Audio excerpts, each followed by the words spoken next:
This week on the OneCast, I'm back from vacation, and we're just going to run our traps about a bunch of stuff. That's a good one. That's a good one. Oh, God, it's a toad. Get that. Huh? It's a toad, dude. Let's go. I wake up to a little bit of drool on my pillow, feel like it's going to be a bad day. What's going on, OneCast fans of the OneCast?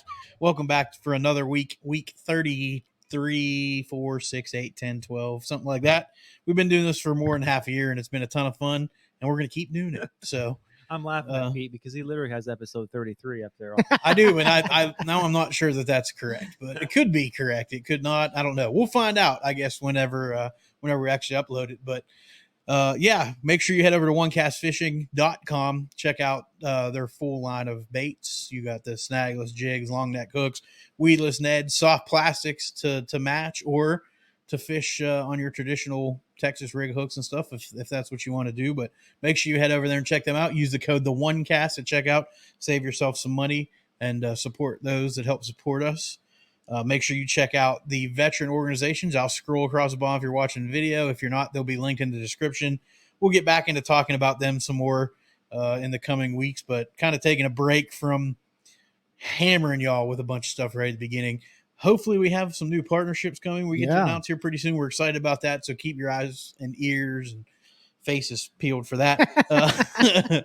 But what's going on, guys? I'm glad to be back in the studio. Had a family vacation last week. So if y'all watched or listened, I was remote from the beach with my family. You did a little bit of saltwater fishing, didn't you? Yeah, I did a little bit of saltwater fishing, caught some flounder and a few little redfish, and didn't really fish a whole lot. I'm sure it was hot here, but it was really hot in South Carolina. So there's been first of all, it was super selfish of you to take a vacation. So we're glad that you had a great time. But no, just kidding, man. Ben and I are super glad that you did. And, I'm glad that you made it back safe. And, honestly, I wish I could have been down there doing some offshore fishing and stuff because, unlike bass fishing where, those fish can be super stingy, the salt is where it's at if you just want to go have a great time and just catch a fish, man. You're just going to catch one. But I did want to kind of caveat off on what Pete was saying with, going to OneCastFishing.com, use the code TheOneCast. If you notice the names in the soft plastics, right? People may have questions like, oh, what is the warthog? What is the stinger? What is this? They correlate, and obviously Ben is sitting right here, but, it's a veteran-owned company, and Ben served, and I'm still serving, but, those names of those soft plastics correlate with a different weapon system that we use in the United States Army. Yeah. Is that accurate, Ben? Yeah, they're typically either an aircraft or some type of missile system, so like a javelin or stinger. So something that has a lot of effect out there to snatch up those bass. So that's right, but they are cool. They're creative. So if you got any questions on where the names come from and stuff like that, that's where they came from, and we'll dive deeper into that if you need us to. So, but dude, glad to have you back, Pete. Ready to run our traps, about things that are going on in the bass fishing industry and the outdoor space and stuff, and sometimes there's not a whole lot that's going on, right? You kind of see the news and you see the same old, the TikToks become really mundane as you're watching them.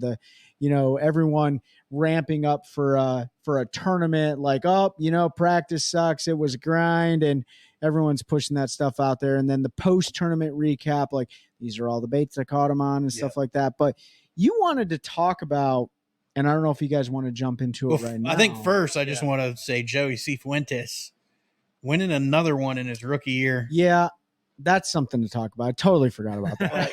that is – so this would have been, last weekend. So this is 2 weeks post, but we're going to talk about it now.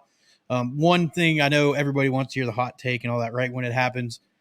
Sometimes it gets frustrating for us because we're a week behind news, but I also like it because it gives us time when there's drama or something that goes on to gather facts. So we're not just going with a hot take and then having to retract or say, hey, we were wrong. But Joey won. Forward Facing Sonar, Randy, once again, played a big role in that.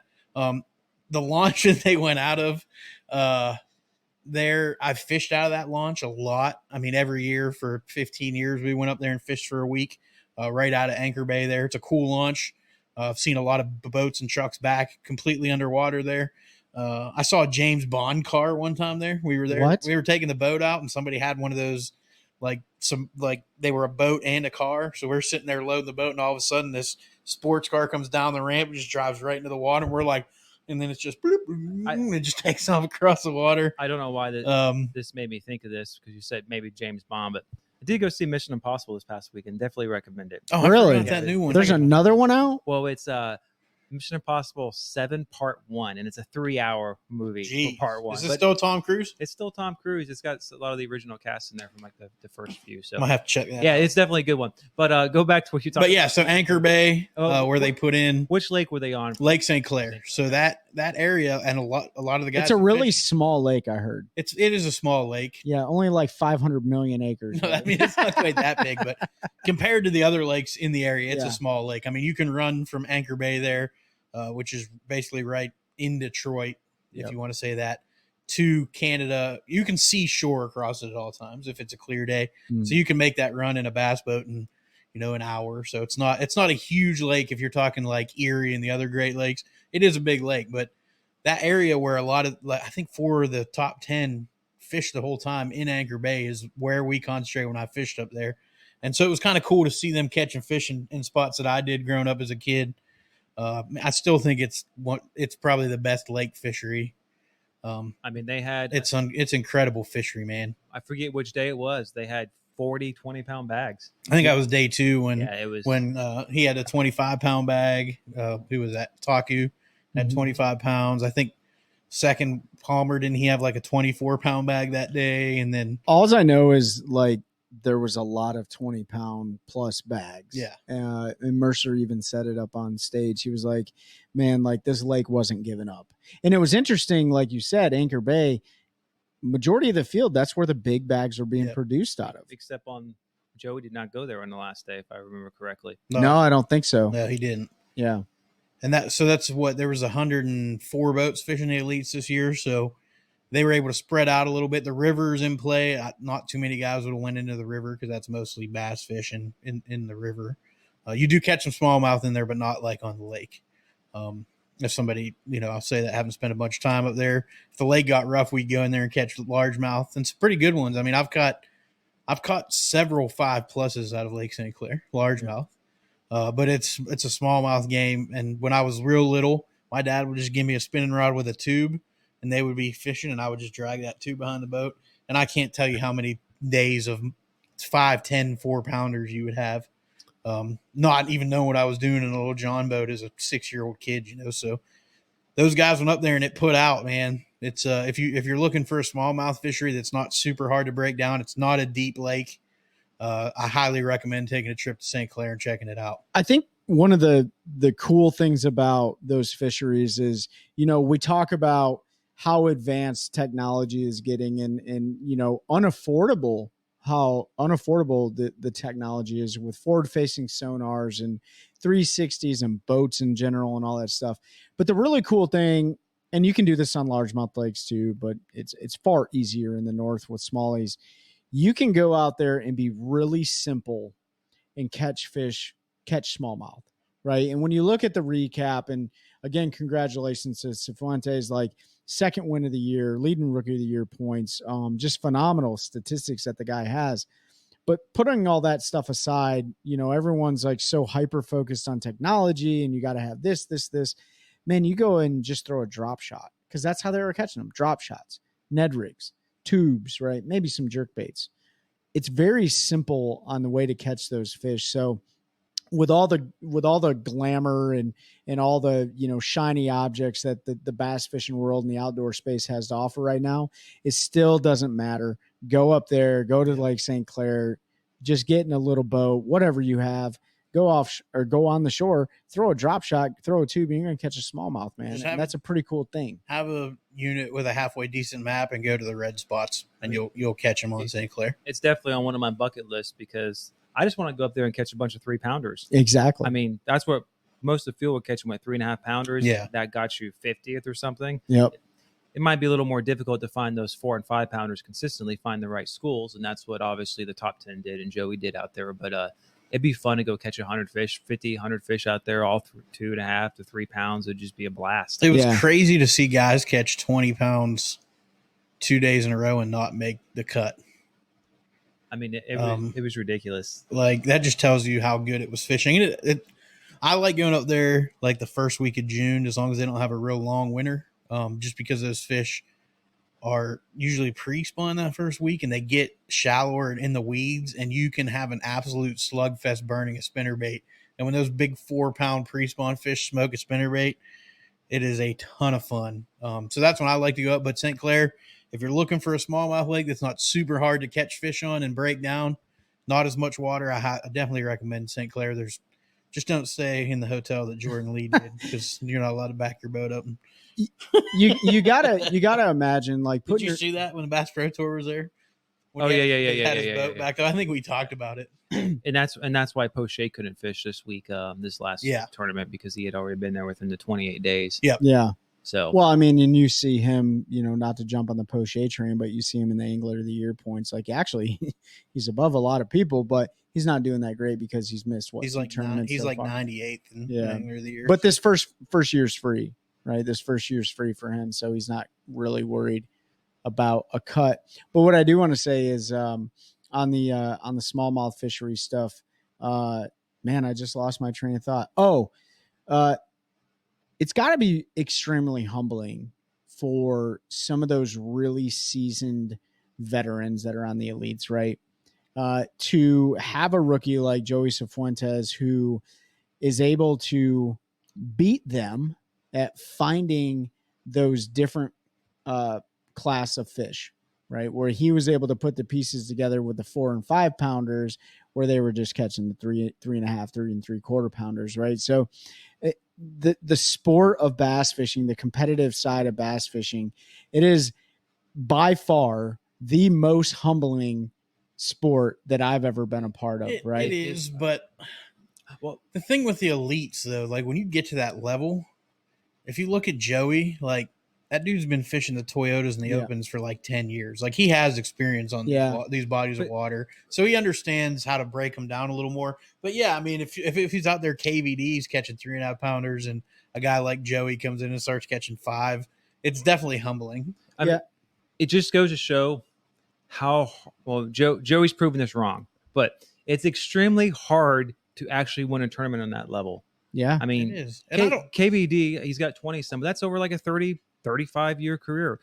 G-Man, Gerald Swindo, 2 Angler of the Year, is one of the best anglers on tour by far. He's never won a blue trophy. No. And Joey has won 2 in the same rookie year. I also it's extremely hard to win at that level, but I also feel like the skill gap, and we've talked about it before, is closing because of electronics and the information. So the old jig draggers and stuff that could go out there and knew what they were doing and what they were looking for, that learning curve between the younger guys and those older guys is cut because of forward-facing sonar, because of side imaging, because of down imaging, because of better imaging, better mapping. Look, I can't imagine the money that Lowrance and Navionics and Humminbird and all them are putting to have people go out and map these lakes, just drive around and map the lake, mark stuff. Like, they're spending big money to provide that information to anglers. So there's a lot more now. But yeah, I mean, look at John won early in his career, and then it was 15 years before he won another one. Yeah. And we have to admit, there's a lot of luck involved, because all those guys are great, and you only get 2.5, 3 days of practice, and you map out, you strategize what you're going to look at, you based upon your history, on all your research. You just happen to hope you find the right stuff. Yeah. And, you're looking for a needle in the haystack sometimes, and someone's going to find it. It seems to be that way, but it's not easy to find. There's a little bit of luck that you just pulled up at the right spot at the right time, and you kind of figured it out. I think especially with those smallmouths, and I know we all hate the Sabine River. I love it. Smallmouth fisheries are a lot like that, though, because like everybody's catching 3.5 pounders. Just a guy that just happens to find that school that has 2 4.5 and a 5 in it instead of all 3.5. So there is luck, especially on those northern smallmouth lakes, because it's limited. There's only so many spots, flats, where those fish are. Everybody's vying for that stuff. And like you said, you have to be the one that catch those 4 pound. And it might just be Well, the 4-pounders ate when I was there, and I left, and somebody comes over behind me and catches 5 3-pounders. I mean, you look at how close the weights were, and the difference between like a 3.5 and maybe a 3 3/4 and 4 pound on side imaging, down imaging, or Livescope. There's not much difference in the size there, and so you actually have to catch them, and then hopefully you're in the right spot. I don't know if you. Well, first of all, my question to you guys is, it's interesting, like rookie year, right? Like it's not like the first year these, you just said it. It's not the first year these guys have bass fished. Yeah. But you might have guys that have fished for 25 years or plus in the industry. Maybe they were a former FLW guy like Bradley Hallman. Maybe they fished the elites before, you know, and then they requalified their way back in. When they requalify, and this is a question, when they requalify, so if Destin DeMarion requalifies for the elites, or Harvey Horn, are they considered a rookie? I think once you qualify, that rookie's only the first year that you fish. Poche's not up there for rookie of the year. Okay, that's right.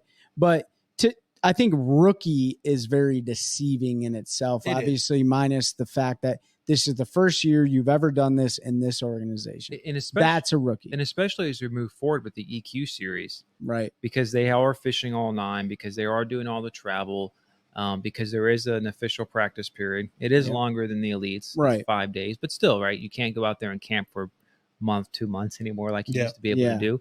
So the learning curve is going to get smaller in that sense, I think, as guys continue to, qualify through the new system.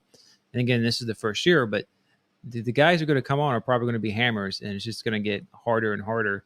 Yeah. The guys coming in are going to be much better prepared. That's not the right word, but that's what like far better prepared. They're going to be far better prepared than guys that came in before them, just because of having to fish all 9. And it not that going out and winning one and finishing high enough to win your region to qualify wasn't a hard thing to do, but it's a lot easier to go out and win one tournament and finish in the top 10 and 2 other ones to qualify for the elites than it is to stay in that top 10 range across 9 events against 175 other guys. And we've talked to gals. Several anglers on the NPFL, and one of the adjustments they have, right, is just that limited practice period. Yeah. And right, be able to break it down instead of, going from a BFL and fishing, multiple days pre-fishing or multiple weekends in a row, or like I said, with the opens, like when I was down at, 2.5 years ago, I mean, there were guys getting ready to fish the open and they were there 2-3 weeks before the event even kicked off. So it's curious because you think about, like,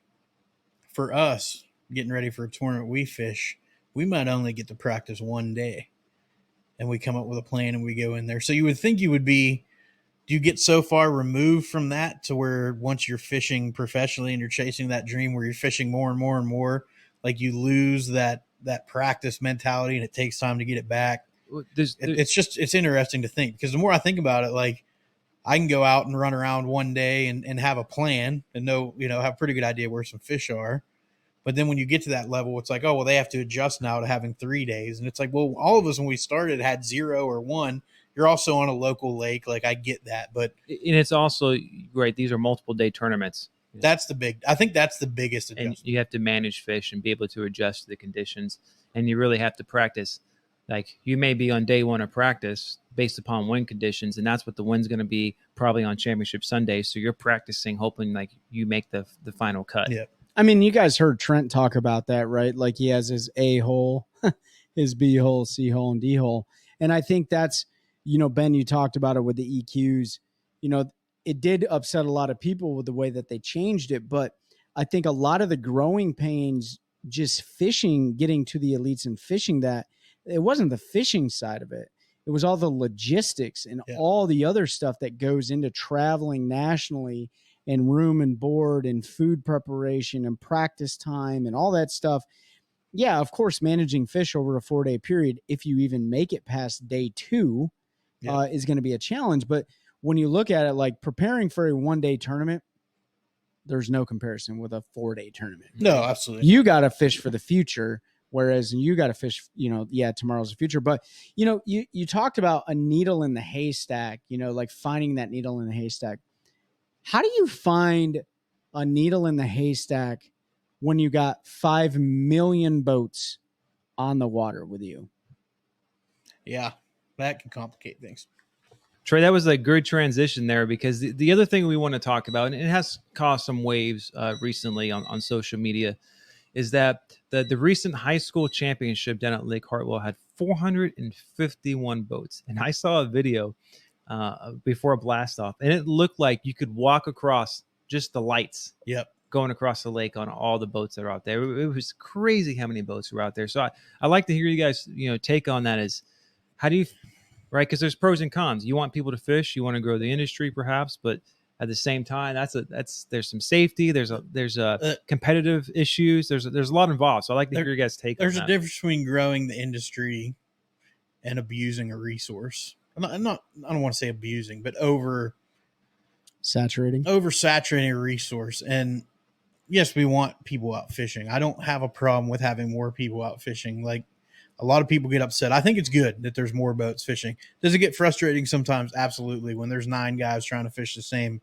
point in the middle of June, but I also don't think at least me personally, when I talk about growing the sport, it's 800-900 people fishing a tournament over 2 days. Yeah, because the high school tournaments are team tournaments. So 451 boats, probably most, if not all, had 2 anglers on there. So almost 900 lines in the water at any given time. That's a lot of pressure. Even though Lake Hartwell is a decently sized, bigger lake, that's a lot of pressure out there. Yep.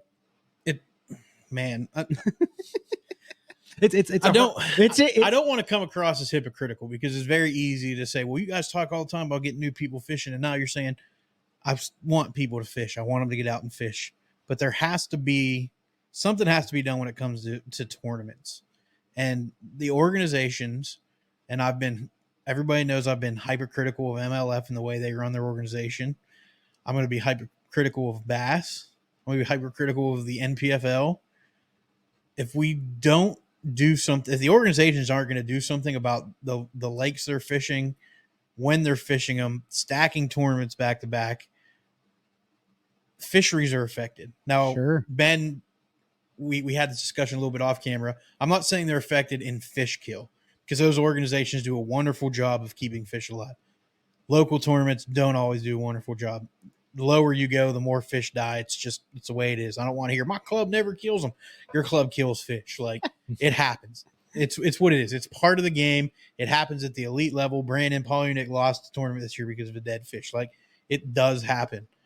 But it absolutely changes fish behavior when you start to get 900 people out there fishing for them. And now that we're not targeting fish offshore, let me put another thing out there. It's not new. Like, we've been doing it since side imaging came out 20 years ago. They said remember when side imaging came out, how it was going to kill fisheries? Do you guys remember that? Oh, yeah. It's the same thing they're talking about with forward facing. It's not anything it's not like we're fishing new water that was never fished before. It's been getting fish. We can just see how the fish act now. Yeah. And Trey and I, Ben and I, anybody that has forward facing can tell you, like, it's changing what we know about fish behavior. Because we were just talking about, like, I'll talk about Sharon Harris. Like, the fish have been suspended a ton this year, right? Almost so the Trey entire and summer. I are out there fishing a few weeks ago, and a thunderstorm's rolling in. It gets cloudy. You can feel the temperature drop. You know there's pressure moving in. You're like, those fish are going to suck to the bottom. It's about to be on. Then fish suspended right through it. And we were all raised to think cloudy skies, those fish belly down to the bottom. That's not the case. Is that because of pressure? I don't know. I do know that on Harris, we have to fish a lot more finesse techniques than we used to get fish to bite. Yes. Not saying if you don't find them set up right, you still can't smack them on a crankbait, but it's not the same. And it's the same on Jordan. Like, there's only so many areas on a lake that hold fish when the water gets hot. There's always going to be some fish shallow. To my shallow guys, like, I know they're up there in the laydowns. Some people aren't comfortable doing it. Offshore, there's only so much space for them. The more people out there hammer them, throwing baits, catching them, releasing them, catching them, keeping them, you're going to have kill. It's going to affect the way they behave. You only have to get jaw jacked so many times before you go, maybe I'm not going to stay on this point. Yeah. And you start to get, Trey was talking about finding a school somewhere where we'd never found a school. And they were there one evening, they were gone the next morning. Like, I think we're starting to see more pelagic schools of bass. They're moving more. They're not necessarily going to those old summertime hogs and just sitting there for the year, because they're seeing people target them more Part of that is more anglers, which is great. Part of that is tournament pressure, in my opinion, because those fish are getting jacked, hauled away in, released, eventually making their way somewhere else. A week later, they're getting caught, thrown in a live well, ran somewhere else. If the organizations aren't going to do a better job of working together, and when we had Paul and Brad on, they talked about, like, we want to work with bass. We want to talk to those guys. We want to finish. We want to know their schedule so we can fish different, or we can back off from them so we're not fishing back to back. If those organizations aren't going to work together, the state's going to have to step in. And I know a lot of people got angry. Andy Cox, if you watch this, I know you guys in Illinois are angry.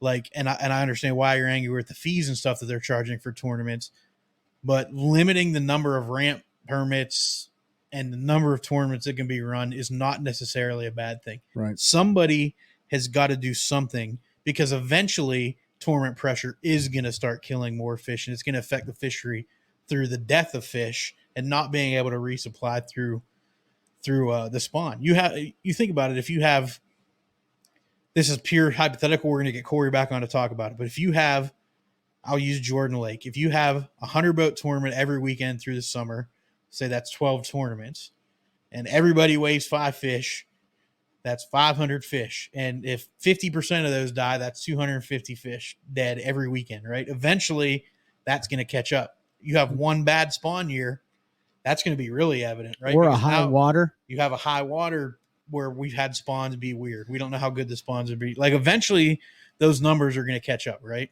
And I know I'm inflating numbers, but it's easier to use round numbers. Well, you like got to that. use like hypothetical worst case scenarios.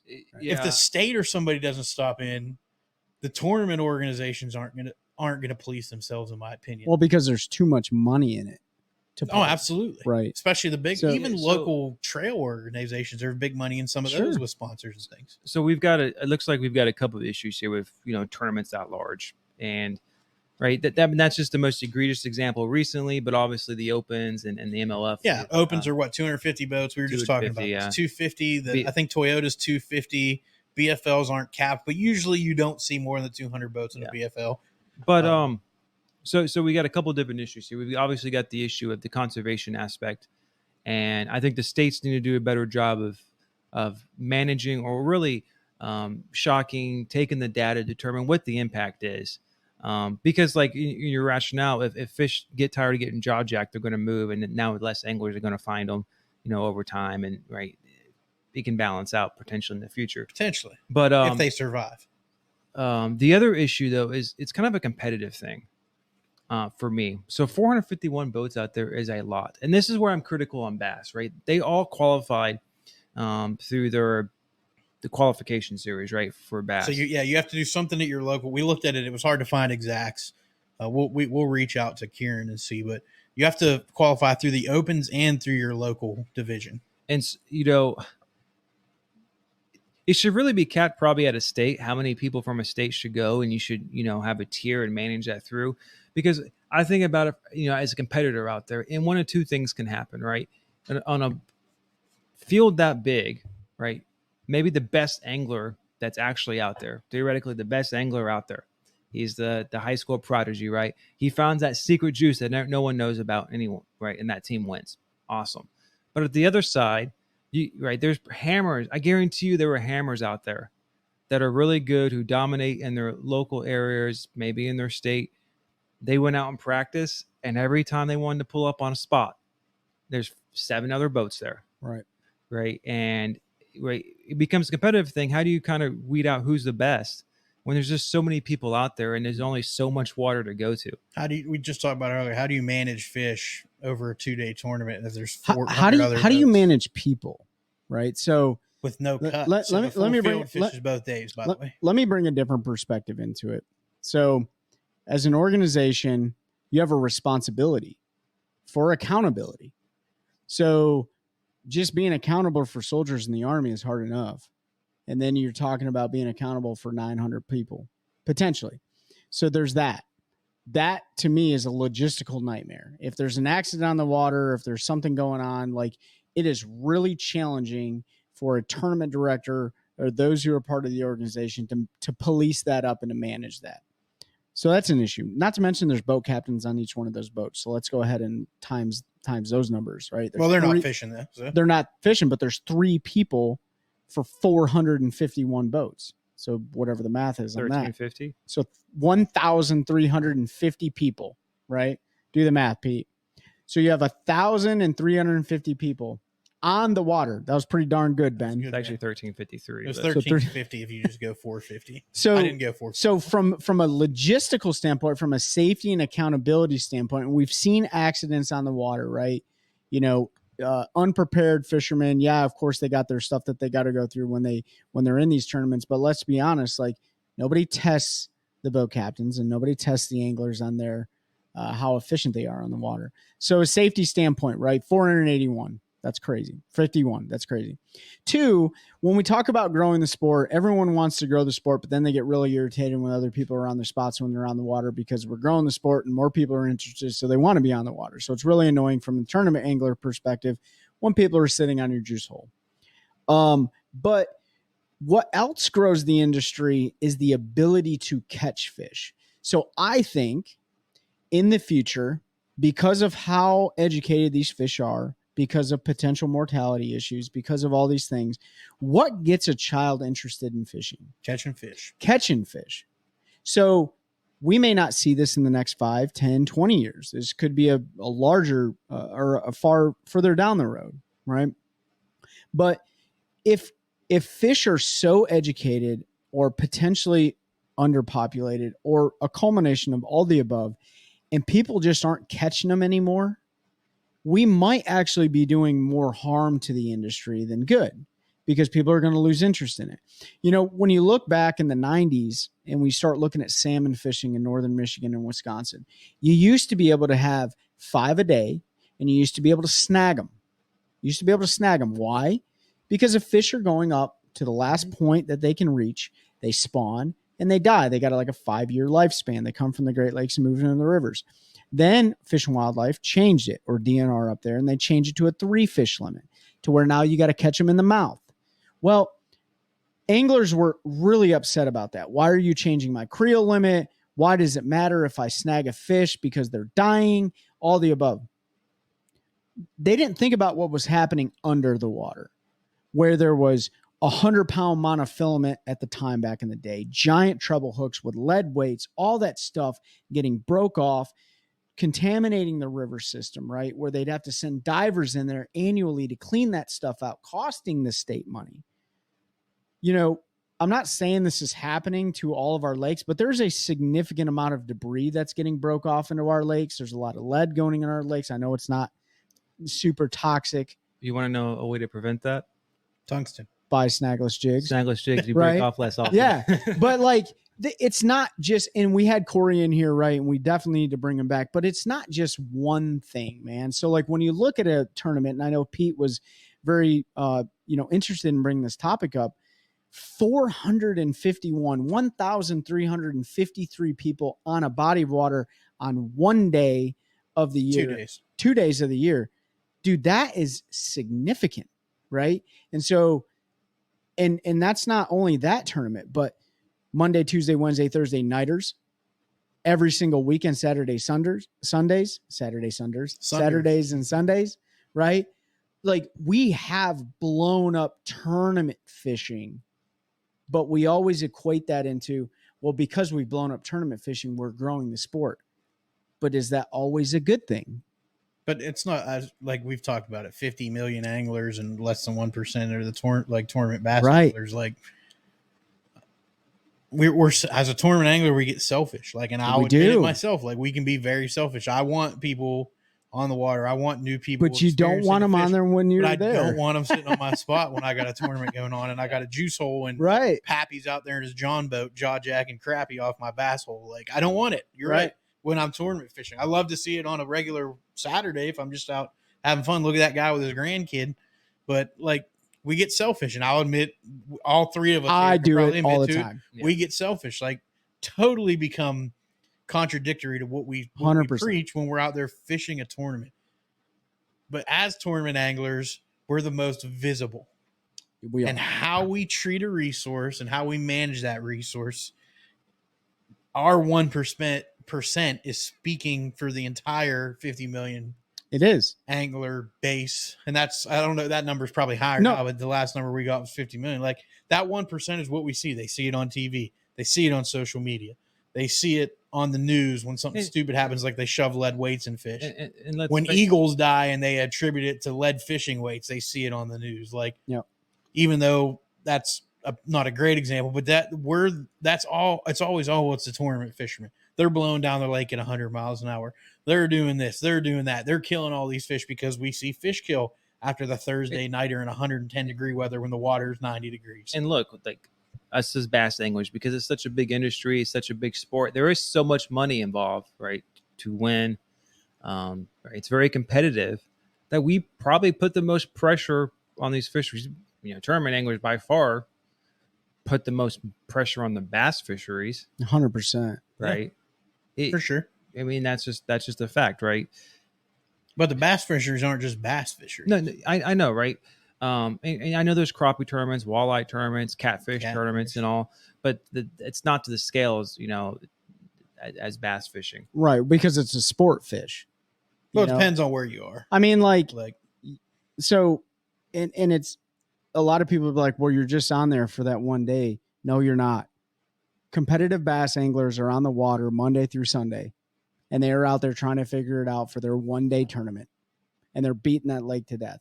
So imagine, I don't know if there's an off-limits period for the Bassmaster High School national championship or whatever, but just think about that. Like the pre-practice, the pre-practice, the practice, the tournament itself. That's not just 2 days, right? Those anglers are out there, and again, it's not a bad thing, but when is money more important than conservation when you look at it from the organization's perspective? And this actually brought me, just maybe remember when I was in Florida at the Harris Chain a couple of years ago.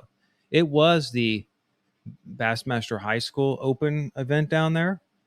And then the next weekend, I think it was the very next weekend, it was the Bassmaster Open, right? Which makes sense from a organization perspective, logistically, right? To have tournaments there kind of back to back, but that's a lot of boats. Yeah, and I mean, Ben, Pete, and myself, we're not biologists. We're not subject matter experts in that field by any means. Stayed at a Holiday Inn last night. But yeah, I mean, like besides staying at a Holiday Inn Express and being a doctor, no, like I think there's some common sense that you just can't learn. You have it or you don't. And common sense would tell you, like, if you keep using overusing a certain resource, there's going to be there's a shelf life on that sometimes, right? And so we ask ourselves, like, when is enough? And listen, we're not the first ones having this conversation. There's multiple elite series anglers. There's people that are highly respected in the outdoor space that are having these conversations. Like, when should you put a cap on the tournaments, right? I mean, BASS at the elite level and at the open level does a fantastic job at capping them. They cap the elites. After day 2, only 50 progress. After day 3, only 10 progress, right? And other tournament organizations do the same thing. But this was a one-off. This was like, holy cow, over 400 boats in a tournament. That's crazy. And then think about the kids, right? How angry.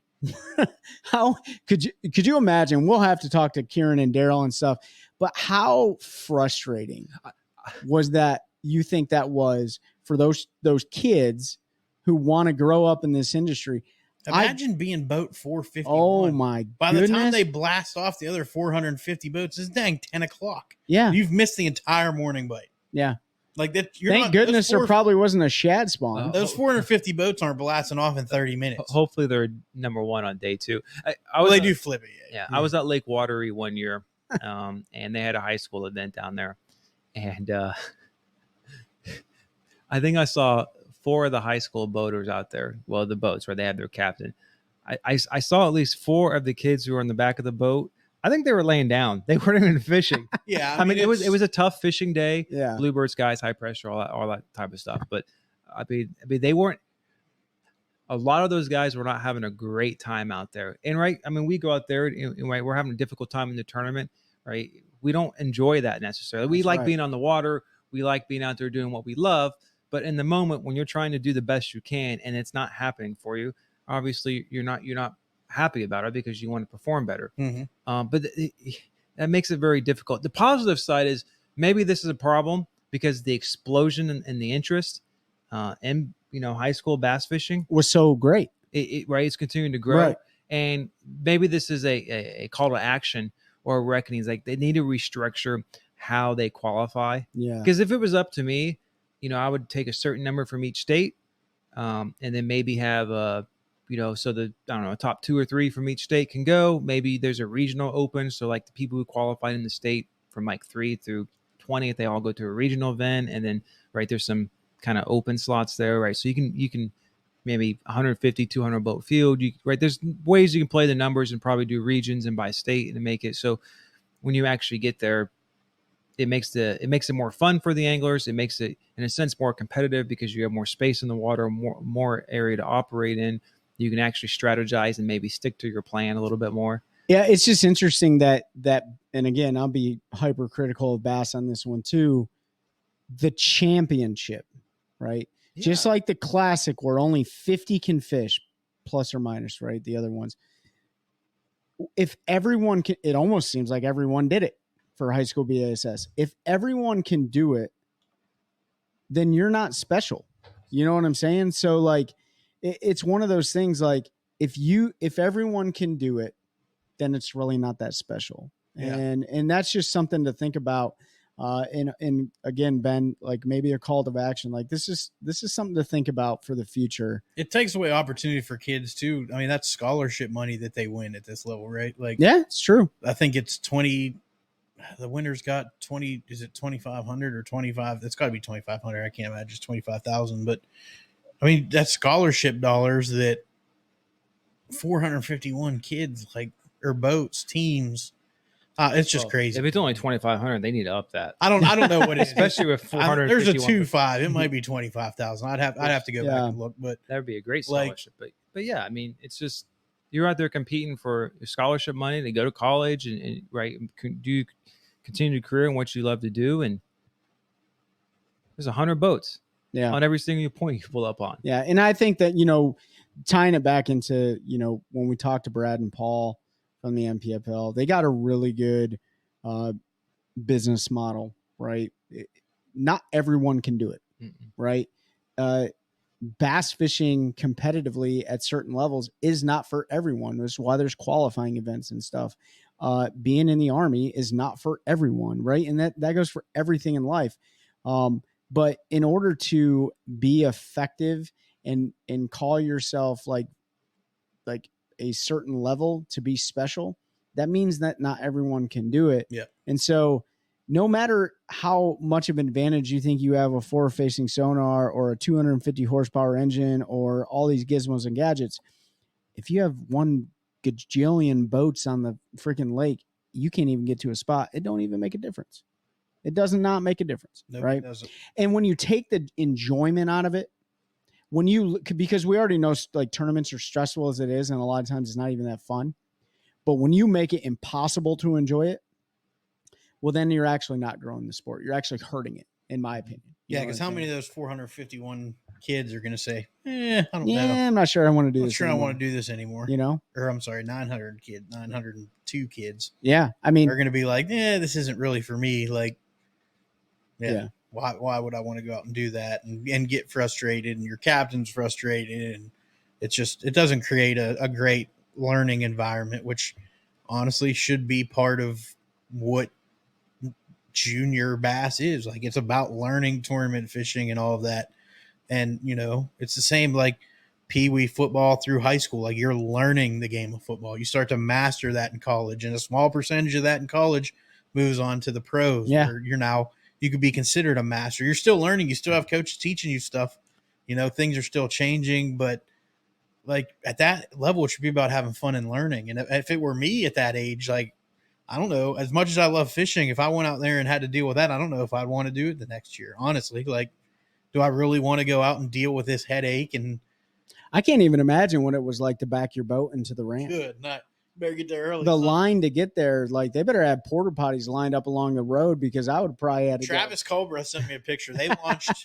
You didn't have to launch at that launch. go. Okay, that's good. So they launched at one that was just like around the corner and idled. But like he sent me a Snapchat of coming around the corner, and it literally is across the entirety of lake. Like he goes and But- scans across the lake, and it's just freaking It's lights. basically a panoramic picture Yeah. of just boats. Now- it looks like a city shore, and he's like, "Those are all boats, bro. Look close. You zoom in, you see all the green and red, and you're like, oh my goodness." So for everyone, is it all about the anglers? No, it's not. Do you think the gas stations love them being there? Absolutely. You think the restaurants love them being there? Sure. Chamber the of Commerce. hotels, the Chamber of Commerce, right? There's a financial obligation here or a financial benefit from the business perspective, from the host community's perspective. Yep. So we're really looking at it just from the fish side of the house and the tournament angler side of the house. It's far bigger than that, and we all know that. But still, there has to be, like, we got to find a healthy balance with that, because that's just to me that's outrageous. And Somebody, whether you it's know, the organization or the right, state, right. somebody at some point has to say, And that's all we're asking for. Just Yeah. find a good balance. just find a good balance. But I want everybody to have the opportunity to do it, but not at the same time. yeah, There's no way 451 teams should have qualified. I'm sorry. There's no way. Yeah. Could you imagine like Little League World Series being like, oh yeah, we're going to let 90 teams come in, best Oh, of yeah. 7. It'd be great for Williamsport up in PA and the hotels and the Airbnbs and the campgrounds and all that. But I mean, it'd be a nightmare to try to Yeah. play all those games, like you brought up the scholarships and you brought up some other stuff. It really doesn't seem like the anglers are the ones in a tournament that size that are benefiting from anything. not the most. They're not getting the most benefit. Everyone else outside the and, anglers and again, are I'll be benefiting. hypocritical with bass. Like when you read like the blast when they announce where they're going. So they announce like, oh, junior national championship at Lake Hartwell. The city chamber of commerce is super excited to have us back for the 2 year. Of course they are, because they made $1 million off your kids last year. Right. Like, why wouldn't they be? Yeah. Like, and I get that that's important. Like having those relationships, making money for the community when you're visiting it, not just coming and abusing their resource and leaving, like, is important. But it seems to be that's where the focus goes. It's not these are the best junior anglers in the country. This is the Academy Sports and Outdoors Yeah. Junior Bass Championship. The Lake Hartwell Chamber of Commerce welcomes BASS and the bass. Like it's not the anglers like Yeah. that are the hyper focus. And that's where when we talk about why we like the NPFL so much is because the very first thing you're going to hear is about the anglers, Yeah. the sponsors. They're going to thank the chambers and stuff. They make those sweet plaques that is Yeah. it Drunkwood or whoever makes it for them. They make those, they give it to this Chamber of Commerce, thanking them with the dates and stuff on there. It's really cool. Like, obviously they're thankful and they work with them, but that's not the most important thing to them. The most important thing to them is that their anglers have a platform to fish and to be able to grow their brand, to be able to win some money, to get better. And that's really at the end of the day what it should be about when you look at even at the Elite Series level. Like, it's about good competition and good anglers, but especially at the junior level. And it's a huge disservice to those kids that Bass did by letting 900 freaking kids go out there and fish. I'll say They this. did a disservice to those kids that spent their money, that traveled to fish the opens, that fish their locals, by basically saying everybody wants to complain about participation trophies. Well, there was some just letting folks in to let folks in at 451. I'm sorry. Yeah. Why can't you take the top team or the top 2 teams from each state? That's puts you at 200, right? 50 states, not all 50. Alaska probably isn't going to have a team. Right. Hawaii's probably not going to have a team. Like, there's states that aren't going to have it, right? But Did you know there's only been one bass ever caught in Alaska? no. Yeah, I need to go back. When I did the best. Where bass, was it caught? Do you remember? I don't remember the lake. It was back when I did the best bass lake in every state, and then if I ever do the biggest bass ever caught in every state. But yeah, there was one caught in a lake, I think outside Juneau, either Juneau or And so Anchorage. he has the only bass ever caught in the state record. 7 inches, and they killed it. Of course they did, because he's yeah. invasive. It's invasive. They're like, we don't know how this fish got here. Yeah. But yeah. But he was able to find a needle in a haystack. Yes. Yeah. What we're saying here is don't stop tournament fishing. Don't stop growing the industry. But if you want to give somebody the opportunity to find a needle in a haystack, don't make it impossible. You got to where they can find just a needle in a stack of needles. You got to, you know what I mean? Preserve the resource. Preserve the resource. Do your due diligence. Make money, but you literally just took everything away from the angler on that one and made it all about like business, and in my opinion, right? So I don't know. It's interesting. I'm sure there's a lot of people that'll have feedback for us. You know, and we really want to hear your feedback. I know there's a lot of people that are hot on the topic of like tournament fishing pressure has grown significantly since COVID. And it has, and we're seeing it here on our local lakes here in North Carolina. But you just see it, like everything that you see come across social media, Instagram, Facebook, TikTok, whatever else platform there is now, it's tournament. Like, where are the recreational fishermen out, right? And they're the ones that outnumber, but tournament anglers have the loudest voice in the industry. Tournament anglers have the loudest voice in the industry by far. And maybe we should use that voice wisely to preserve conservation, to preserve the sport, and to make it more interesting and just fun for us to fish now and in the future. Yeah. And the last thing I got to say is, like, I was surprised when we opened up Fishing Friday and we asked about stuff that the majority of folks wanted, like, well, how do you fish a tournament? What's your thought? Like, that honestly surprised me. Yeah. I thought you'd get more like, well, show us how you tie knots, or how do you fish if it's raining, or how, but it was very much centered around tournament fishing. So it is the platform that people look to learn, the platform people want to learn, but we've got to figure out a way to do it more responsibly. Maybe, and I will say, like, I love when Boyd Duckett did catch, weigh, release and did all the fish in MLF, like every fish counts. Maybe we got to start looking at going to a system where you somehow manage at a local level to help preserve, maybe not running those fish around, stress them out and killing them, letting them get back to where they are. I don't know, but Trey, that's a whole nother topic. Yeah, that's a whole nother topic. Hey guys, like we said before, let's create a healthy balance. Let's help each other.